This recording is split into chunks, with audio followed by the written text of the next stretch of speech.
waa koox ka mid ah ciidamada ammaanka iyo dhalinyaro ka tirsan xafiisyada shaqo ee hay'adda socdaalka iyo jinsiyadda oo ku heshiiyey inay lacag aan sharci ahayn dadweynaha kaga qaataan adeegyada ay qabtaan oo ugu horreeya bixinta baasaboorka. laga soo bilaabo albaabka ugu horreeya ee laga galo xarunta hay'adda socdaalka iyo jinsiyadda qaybta shaqaalaha ilaa laga gaaro xafiiska maaliyadda, shacabku waxay dhexda u galaan koox dhalinyaro ah oo marsiiya imtixaan adag iyo adeeg xumo. marka ugu horreysa hay'adda socdaalka looma oggola inay galaan 2 qof oo isla socoto. haddii aad waddo qof xanuunsan ama waayeel ah, carruur amaba qof aan fahmi karin habka loo gudbiyo adeegga uu rabo, waxaad ku qasban tahay inaad uga harto bannaanka hore haddii aadan bixin ugu yaraan $10. waxyaabaha kale aan halkaasi ku soo arkay waxaa ka mid ah muwaadinku marka uu soo galo gudaha waxaa albaabka ugu hor imaanaya dhalinyaro isugu jira ciidan iyo kuwa ka tirsan xafiisyada hay'adda socdaalka oo ka qaata lacag u dhaxaysa $10 ilaa $20 iyagoo u sheega inay adeeggooda u fududeyn doonaan. dadka qaar ee loo arko inaysan faham buuxa lahayn waxaa lagu cabsi geliyaa inay wataan dukumiintiyo qaldan oo sixid u baahan si looga sameeyo lacag, halka qaarkoodna loo sheego in la dhaafin doono feel dheer oo loo galo adeegyada hay'adda.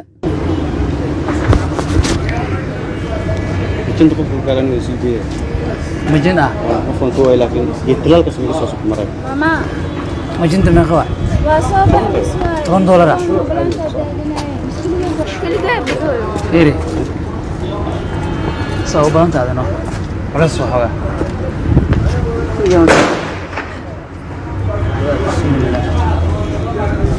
madaxna ku taagna ma maxaa ku dhimay eberle xal shantone laban gilna rada kaalani shana ka dhiga waay shana ka dhiga $6 iga dhig $4 meesha dhigtaa hal fadhiyo guri waalan tahay. intii aan ku sugnaa xafiiska hay'adda socdaalka iyo jinsiyadda waxaan ku arkay haweeney waddo hooyadeed oo xanuunsan isla markaana lagu riixayo gaariga dadka naafada ah, waxaana loo diiday in amar la'aan gaariga dadka naafada ah ay la galaan gudaha hay'adda. waxaa loo tilmaamay qof aysan aqoonin oo qaabilsan shaqadan, laakiin nasiib darro muddo ku dhow 40 daqiiqo waxay baadigoob ugu jirtay in loo tilmaamo ama loo geeyo qofkaasi si loo caawiyo. qofka la raadinayo lama sheegin xafiis loogu tegi karo, ciidamaduna ma bixin nambarkiisa. dhowr qof oo ay weydiisay waxay ka diideen in qofka leh amarkaas lala raadiyo.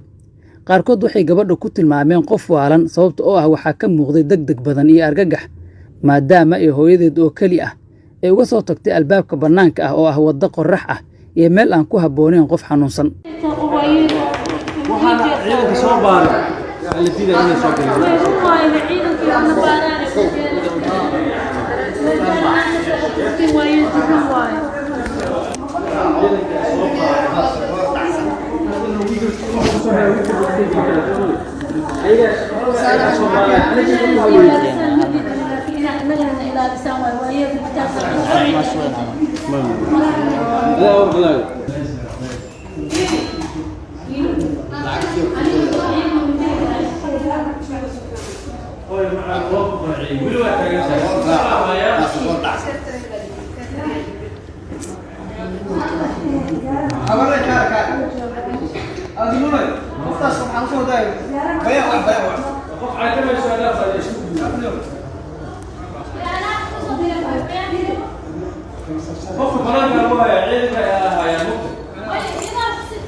xarunta hay'adda socdaalka iyo jinsiyadda ee dowladda Soomaaliya waxay ka mid tahay xafiisyada ugu shaqada badan ee dowladda.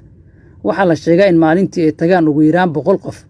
inta lagu guda jiro hubinta dadkaas ma laha goob ay fariistaan, laakiin waxaa la isugu geeyaa hool yar oo ay yaalaan wax ka yar 30 kursi. kuraastaas oo aad isugu dhow waa ay ku qasban yihiin inay isla fariistaan ragga iyo dumarkaba. ma lahan mukeef, laakiin waxaa ku xiran 5 marwaaxad oo miriray, waxaana ka shaqeeya 2 xabo oo keliya.